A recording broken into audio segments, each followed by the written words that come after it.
The city of New Carthage had fallen 3 days ago, and the smoke still rose from the broken buildings like gray ghosts reaching toward a sky that no longer belonged to humanity. Samuel Green stood at his counter and kneaded the dough the same way he had done every morning for the past 50 years. His rough hands pushing and folding and turning the soft mixture with a rhythm that had become as natural as breathing. And he did not stop even when another explosion rumbled somewhere in the distance.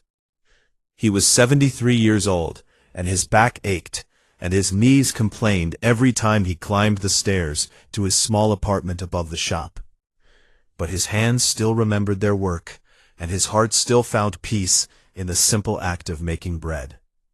The bakery was a small place on a street that people used to call Ember Street, because of the way the sunset would paint the old brick buildings in shades of orange and red.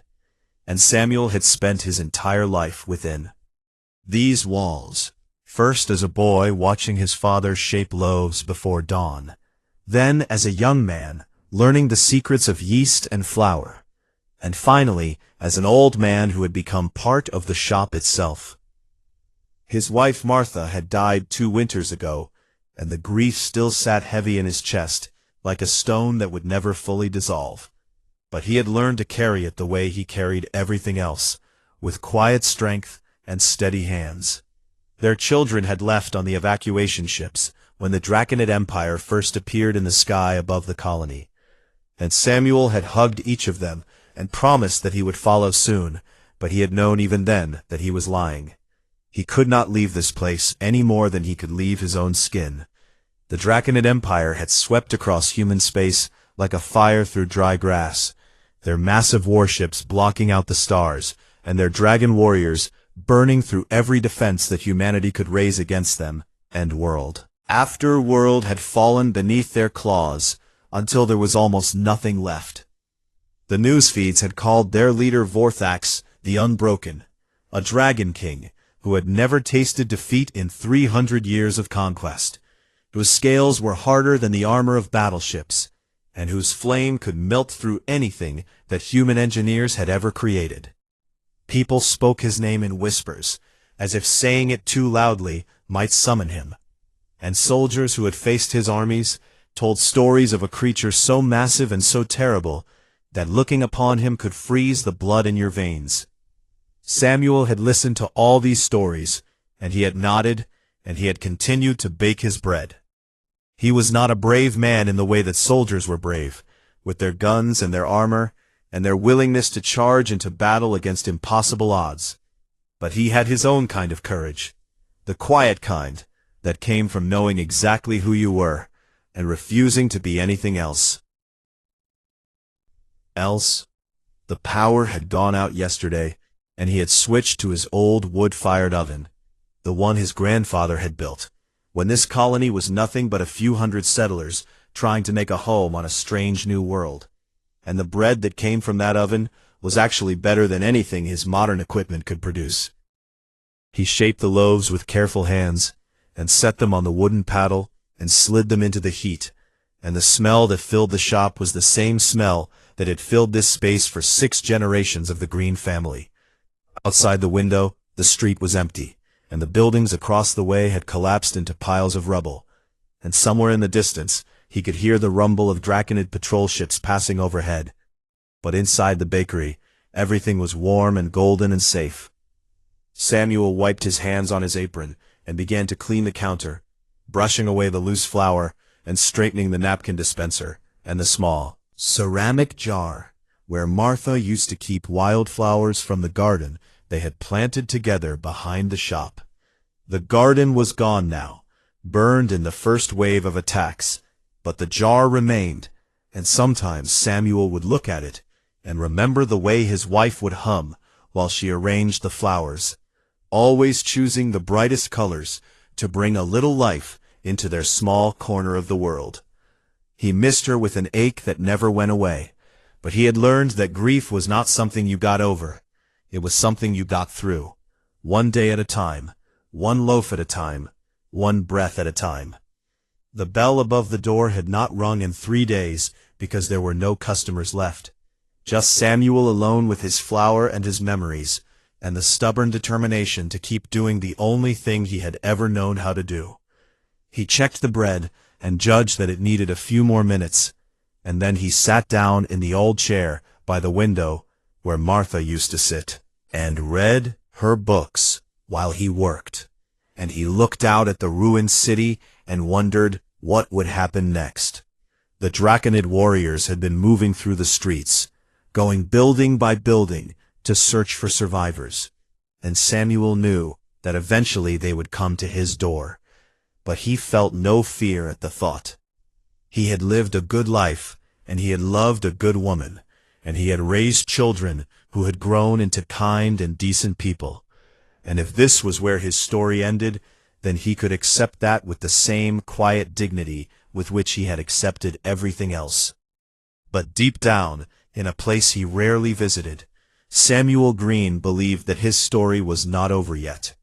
He believed that there was still something left for him to do, some purpose that he had not yet fulfilled, some reason why his old legs had refused to carry him to the evacuation ships with everyone else.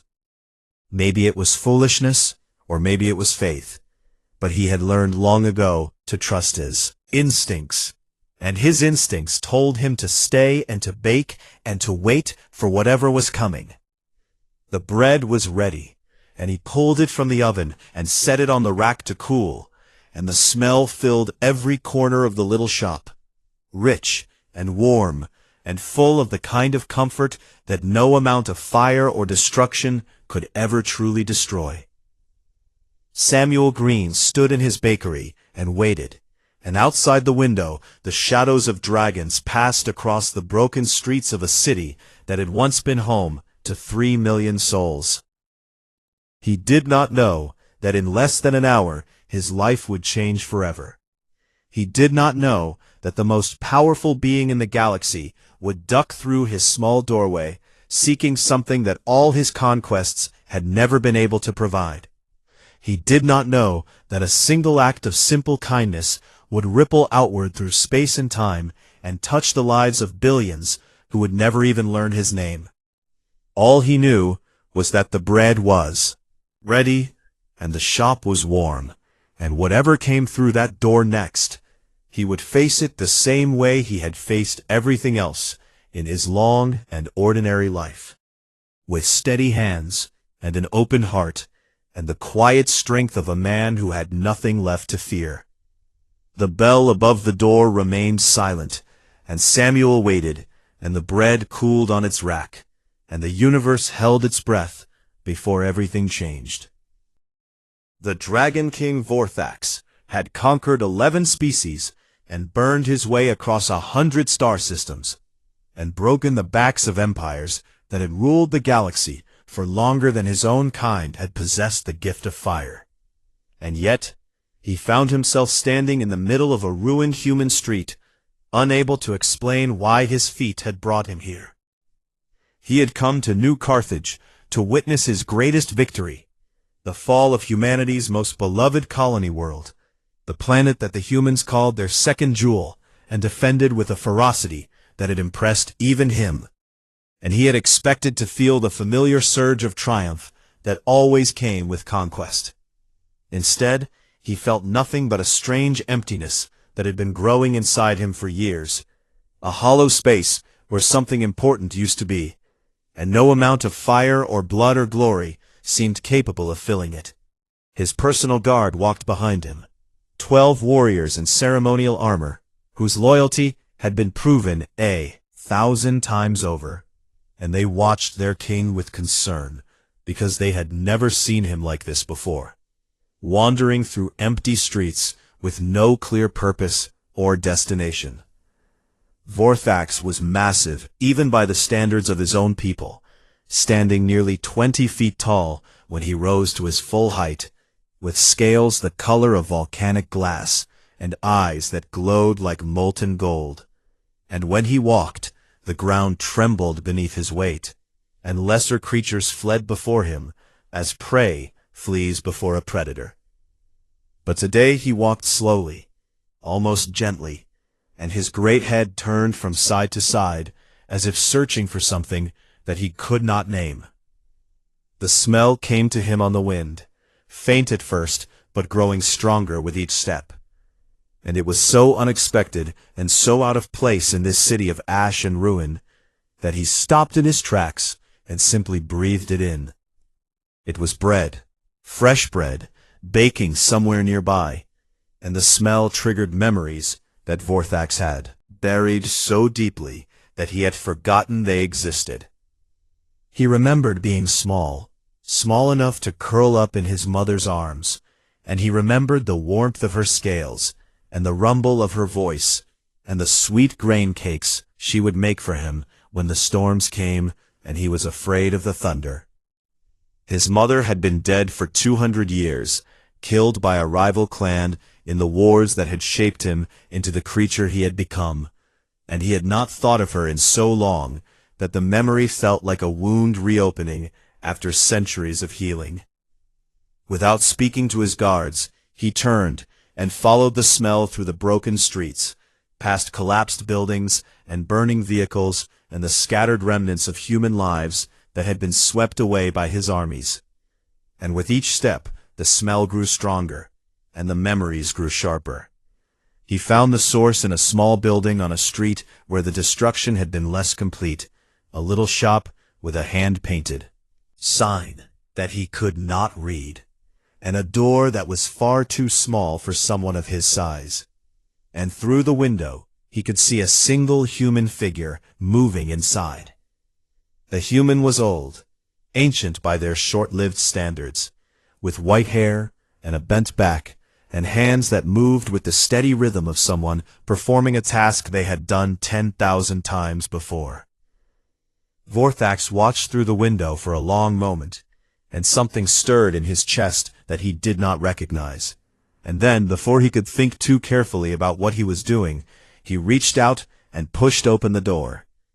The wood splintered, and the bell above the frame let out a startled chime, and the Dragon King had to fold himself nearly in half to fit through the opening, his scales scraping against the walls, and his tail curling around the interior of the shop like a great black serpent.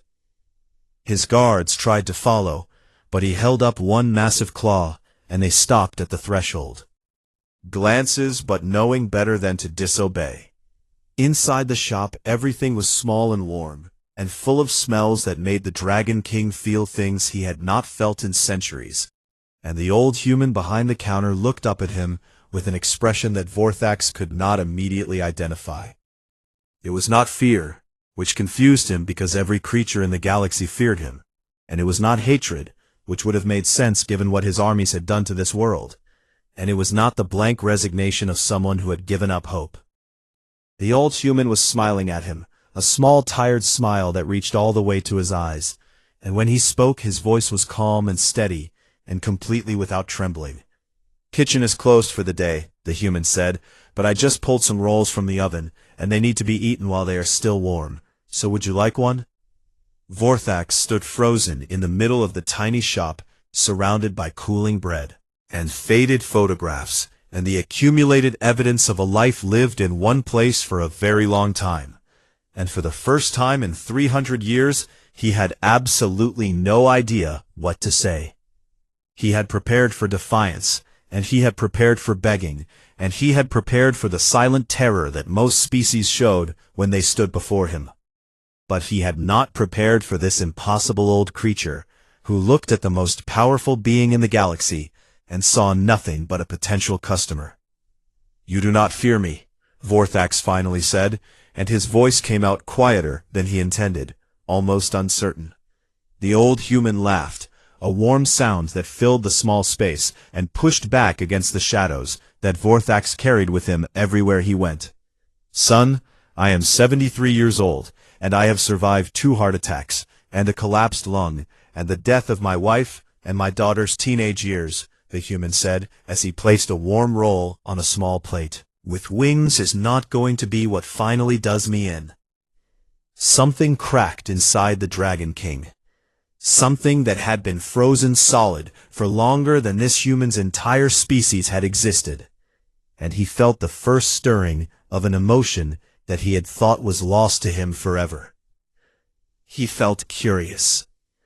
He wanted to understand this creature who faced death with humor, who offered bread to his destroyer, who stood alone in a ruined city and refused to be anything other than exactly what he had always been.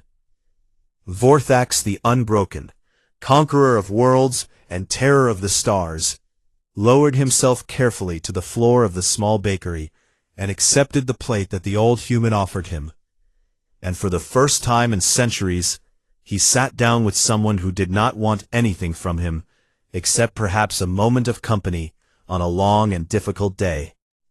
The roll was still warm in his massive claws, barely larger than a pebble against his scales, and the smell of it brought tears to eyes that had not wept since the day he buried his mother.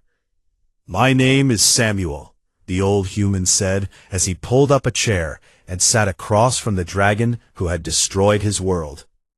"And I think you and I should talk." The afternoon light filtered through the cracked window of the bakery and cast strange shadows across the floor, where the Dragon King sat curled like some impossible sculpture of obsidian and gold, his massive form taking up nearly every inch of space that was not already occupied by ovens and counters and racks of cooling bread. Samuel had pushed the small table closer so that they could face each other properly, and now he sat in his old wooden chair with a cup of tea that had long since gone cold, watching this ancient creature hold a bread roll with claws that could tear through steel. The contrast would have been absurd to anyone watching from outside. The most powerful being in the known galaxy and an elderly baker sharing a quiet moment in a ruined city. But to Samuel, it felt strangely natural, like two travelers meeting on a long road and deciding to rest together before continuing their separate journeys. Vorthax brought the roll to his muzzle and breathed in deeply, and Samuel watched something shift behind those molten eyes, some wall crumbling that had stood for longer than human civilization had existed. "You should try it with the butter," Samuel said as he pushed the small dish across the table. "I made it fresh this morning from the last of my supplies, and it seems a shame to let it go to waste." The Dragon King looked at the butter, and then at the bread, and then at the old human who offered these simple things as if they were the most natural gifts in the world, and for a moment he seemed completely lost, like a child who had wandered far from home and forgotten the way back. "Why did you stay here?" Vorthax asked, and his voice was different now, softer and more uncertain, stripped of the commanding thunder that usually accompanied his words. Samuel leaned back in his chair and considered the question with the same careful attention he gave to judging when bread was ready to come out of the oven. "Else would I go," he said at last. "This shop was my father's before it was mine, and it was his mother's before it was his, and 6 generations of my family have kneaded dough on that counter over there. And every scratch and burn mark and stain tells a story that matters to me." He gestured around at the walls, covered with faded photographs and children's drawings, and the accumulated memories of a life lived fully in one small place. "My wife and I raised our children in the apartment upstairs, and I can still hear her laugh in these rooms when the light comes through the windows just right. And I know that probably sounds foolish to someone like you who has seen 1,000 worlds, but this is my world, all of it, right here in this little shop." Vorthax was quiet for a long moment, his great claws turning the bread roll over and over, as if it contained some secret he was trying to understand. "Stories do not matter," he said finally, but there was no conviction in his voice. "Only power matters, only strength, only the ability to take what you want and crush those who would stand against you." Samuel smiled, the way he used to smile at his children when they said something they did not really believe. A gentle expression full of patience and understanding. "Is that what you truly think?" he asked. "Then tell me something, Your Majesty. Why are you here right now, sitting in a broken bakery, eating bread with an old man who cannot possibly pose any threat to you?" The Dragon King had no answer. You have all the power anyone could ever want, Samuel continued, his voice soft but steady. You have conquered more worlds than I can count, and defeated more enemies than most species will ever produce. And right now, your armies control everything for 100 light years in every direction, so you could be anywhere doing anything. He spread his hands to indicate the small shop around them. But you are here, and I think that means something, even if you are not ready to admit what. Vorthax set the bread roll down on the table with a gentleness that seemed impossible for someone of his size and power. And when he spoke again, his voice was barely louder than a whisper. I followed the smell, he said. It reminded me of something, someone, from a very long time ago. Tell me about them. The words came out before Samuel could think about whether it was wise to ask such a thing of a creature who had destroyed cities for lesser offenses. But something in his heart told him that this moment required honesty, required the kind of simple human connection that could not exist behind walls of caution and fear. Vorthax looked at him for a long time with those burning golden eyes, and Samuel could see the war happening behind them, the struggle between the monster the galaxy knew and the person that monster had once been. My mother, the Dragon King said at last. Words seemed to cost him something precious. She used to make grain cakes for me when I was young, when I was small enough to be afraid of things, and the smell of this bread, it brought her back to me in a way that nothing has for 200 years. She died. She was killed in the clan wars that tore my people apart before we united under a single banner and turned our attention to the stars. And I avenged her death 1,000 times over. But the vengeance never filled the space she left behind. Samuel nodded slowly and reached out to pour himself a fresh cup of tea from the pot on the table. A small, ordinary action that somehow made the extraordinary conversation feel more real. My wife Martha passed 2 winters ago, he said. Cancer. The kind that moves slow enough to give you time to say goodbye, but fast enough that you cannot pretend it is not coming. And I held her hand at the end and told her that I would be all right. But I was lying. Looked down at his weathered hands, still dusted with flour, still capable of the work that had defined his entire life. I thought about leaving after she was gone, selling the shop and moving to one of the core worlds to be closer to our children. But every time I tried to pack my bags, I would find myself back at the counter, kneading dough, because that is the only way I know how to keep living. How do you bear it? Vorthax asked, and there was something raw in his voice now, something vulnerable that had been buried under centuries of conquest and flame. How do you carry that weight without being crushed by it? Samuel smiled and picked up the bread roll and placed it back in the Dragon King's massive palm. You carry it one day at a time, he said. One loaf at a time, one breath at a time, and you let yourself feel the pain instead of trying to burn it away, because the pain is proof that you loved someone worth loving. He leaned forward and looked directly into those ancient golden eyes without flinching. And you let yourself be kind, even when kindness seems foolish, because kindness is how we prove to ourselves that we are still capable of being more than just survivors. Vorthax looked at the bread in his claw, and then at the old man who had given it to him, and something shifted in the foundations of his soul, something that would take time to fully understand, but that had already begun to change everything. Eat your bread, Samuel said gently.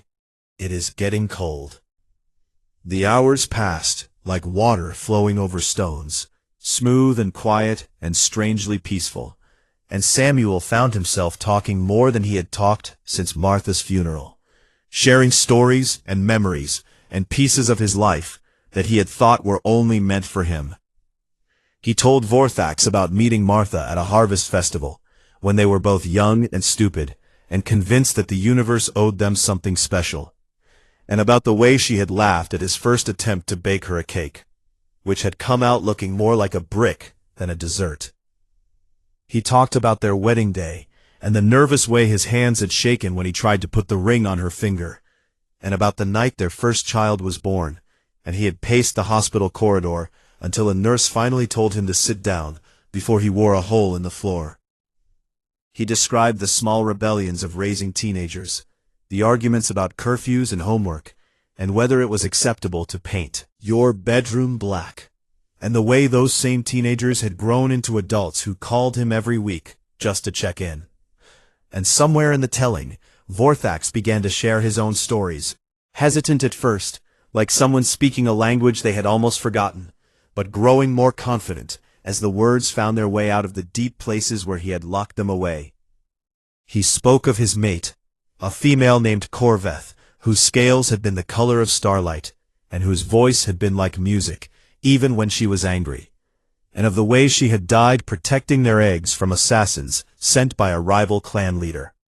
He talked about his sons, 5 of them, raised to be warriors from the moment they hatched, trained in combat and strategy and the cold calculus of power, and about the distance that had grown between them over the centuries, until they were more like generals than family.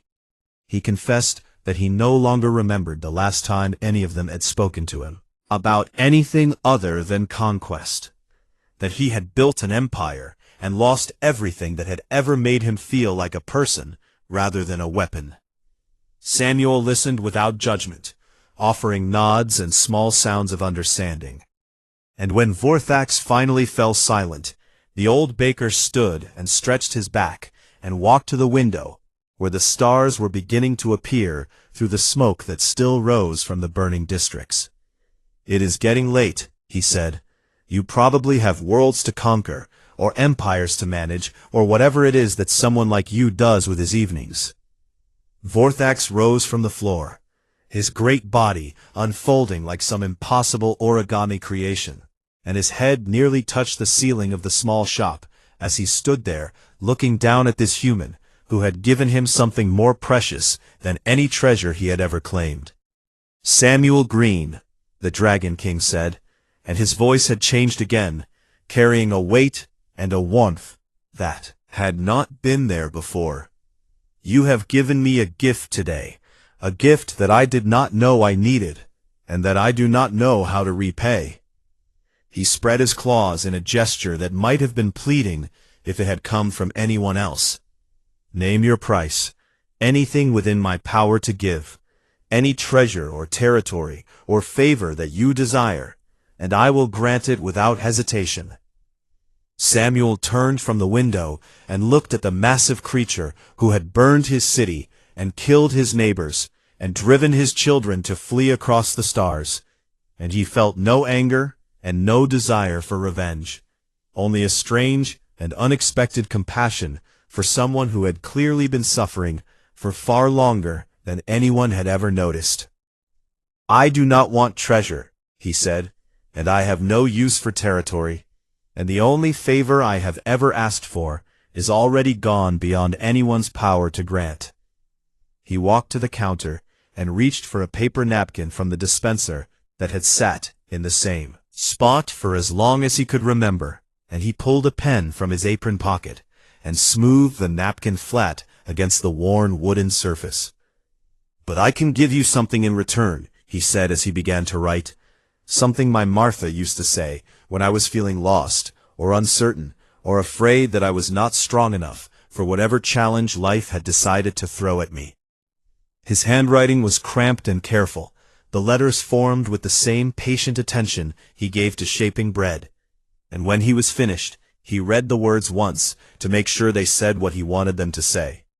Then he pressed the napkin into Vorthax's massive palm, the paper looking impossibly small against those ancient scales, and he looked up into those molten golden eyes with an expression of complete sincerity. "No price," Samuel said, "just a gift, the same way the bread was a gift, because that is what I have to give."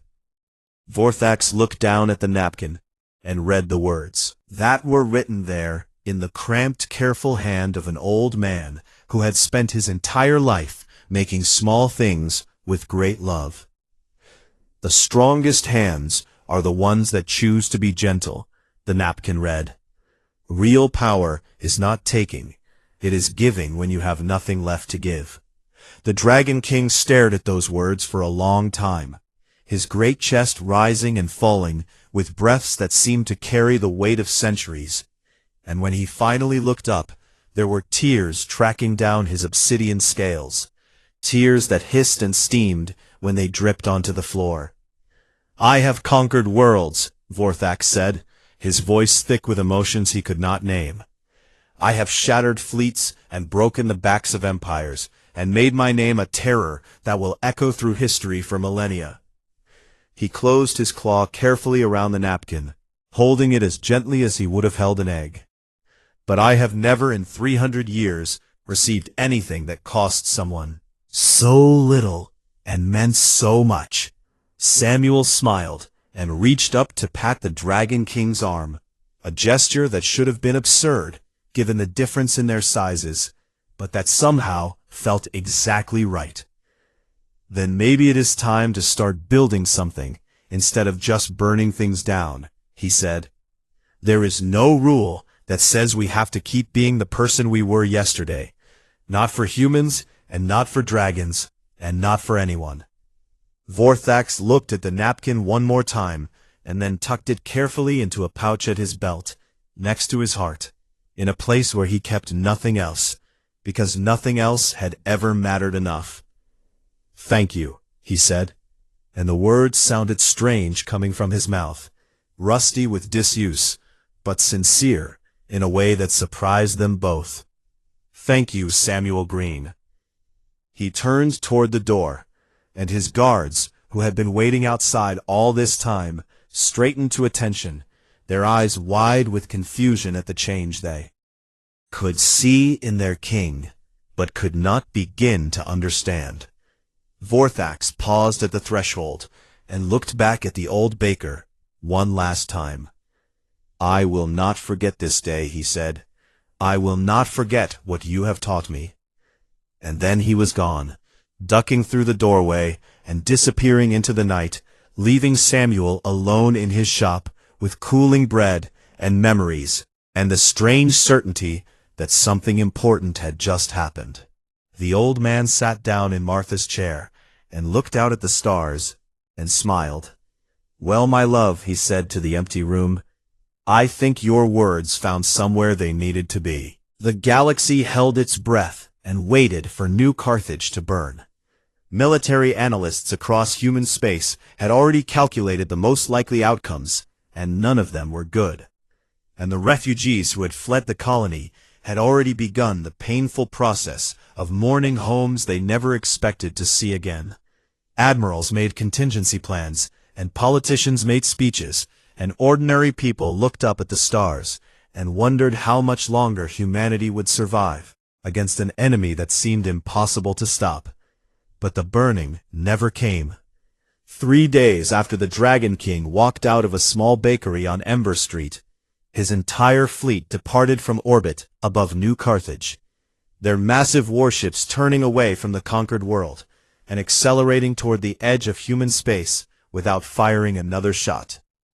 Within a week, the Draconid forces had withdrawn from every occupied system, pulling back their armies and releasing their prisoners, and leaving behind nothing but confusion and wreckage, and a mystery that no one could explain.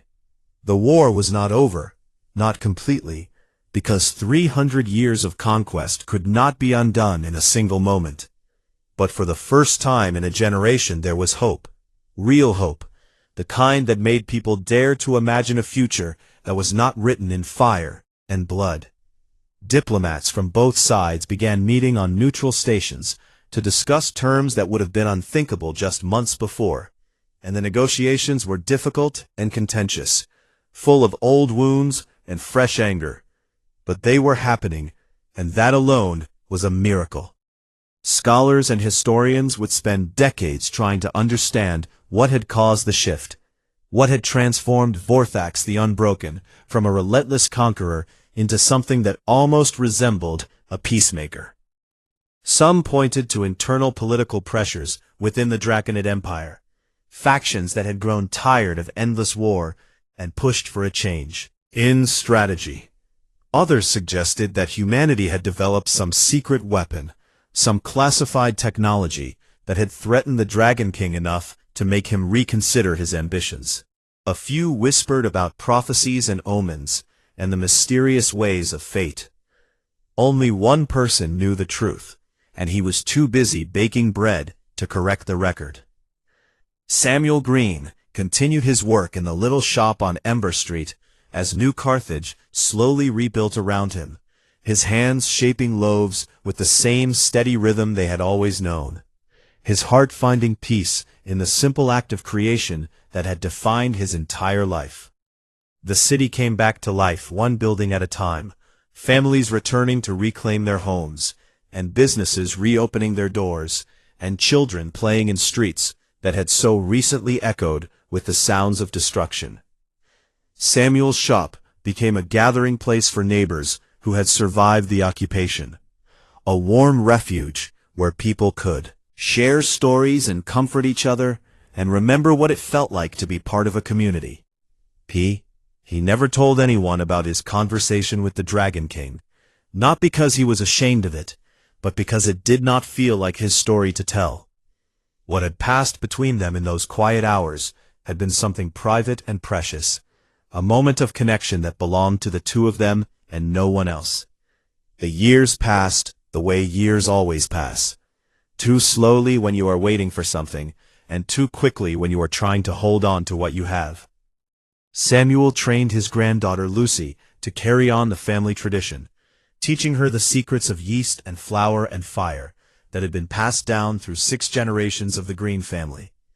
She was a bright young woman with her grandmother's laugh and her grandfather's steady hands, and Samuel knew that the shop would be in good care when he was no longer able to run it himself. On the day Samuel Green finally passed, peacefully in his sleep, at the age of 89, the stars above New Carthage seemed to shine a little brighter than usual. He had spent his last morning at the counter, kneading dough the same way he had done every morning for 7 decades, and his last words to Lucy had been a reminder to check the temperature of the oven and not to forget to sweep under the display cases. He died the way he had lived, quietly and without fuss, surrounded by the smell of fresh bread and the memories of everyone he had ever loved. But his story did not end there. A week after the funeral, a Draconid diplomatic ship entered Earth's orbit, and the entire planet held its breath as it descended through the atmosphere toward the small rebuilt city where an old baker had once lived. The Dragon King himself emerged from the vessel, older now and marked by scars that had not been there before, and he walked through crowds of stunned humans who parted before him like water before the prow of a great ship. He spoke to no one and answered no questions, his golden eyes fixed on a destination that only he could see. Lucy was standing behind the counter of the bakery when the door opened, and the most powerful being in the galaxy stepped inside. And she did not scream or faint or run, because she was her grandfather's granddaughter, and she had inherited his quiet courage along with his recipes. Vorthax looked around the shop that had not changed much in 16 years, at the same faded photographs, and the same worn counter, and the same ceramic jar that still sat empty in the same spot it had always occupied. He reached into the pouch at his belt and withdrew something small and precious, something he had carried next to his heart through years of difficult negotiations and painful transformations and the slow work of trying to become a better version of himself. It was a napkin, preserved in a crystal case, kept it safe from the passage of time. And even through the protective covering, Lucy could see the cramped, careful handwriting that she would have recognized anywhere. Her grandfather's hand, writing words that had somehow changed everything. Vorthax placed the crystal case on the counter without speaking, and beside it, he set a note written on Draconid paper in symbols that Lucy could not read. Then he turned and walked back out the door, and his ship rose into the sky, and he was gone. Lucy took the note to a translator who specialized in Draconid languages, and she wept when she heard what it said. "Your grandfather taught me that conquest is easy," the note read. "Anyone with enough fire can destroy. But to build something, to create warmth and share it with strangers, that requires true strength. I have burned my way across the stars, but I never made anything worth remembering, except one day, in one small shop, when an old human showed me what power really means. I am returning this napkin, not because I no longer need it, but because its message belongs here, in the place where a simple act of kindness changed the fate of worlds. Let it remind all who see it that we are never too old or too broken or too lost to choose a different path." Lucy framed the napkin in its crystal case and hung it above the counter, in the spot where everyone who entered the shop could see it. And every morning when she kneads her dough and prepares for the day ahead, she remembers her grandfather's favorite saying, the one her grandmother Martha had given him, which he had given to a dragon, which had somehow saved them all. The strongest hands are the ones that choose to be gentle. Outside the window, the sun rises over a city that was once destroyed and is now thriving, and the smell of fresh bread fills the air, and somewhere out among the stars, a dragon king remembers the day an old human offered him a roll and changed his life forever. The shop on Ember Street remains open, serving customers who come from across the galaxy to taste the bread and see the napkin, and hear the story of how one small act of kindness rippled outward through space and time. And every loaf that comes out of that ancient oven carries within it the same message that Samuel Green spent his entire life trying to teach the world. That love is stronger than fear, that gentleness is stronger than force, and that even in the darkest times, there is always the possibility of something better. All you have to do is offer someone a warm roll, and wait for them to remember who they used to be.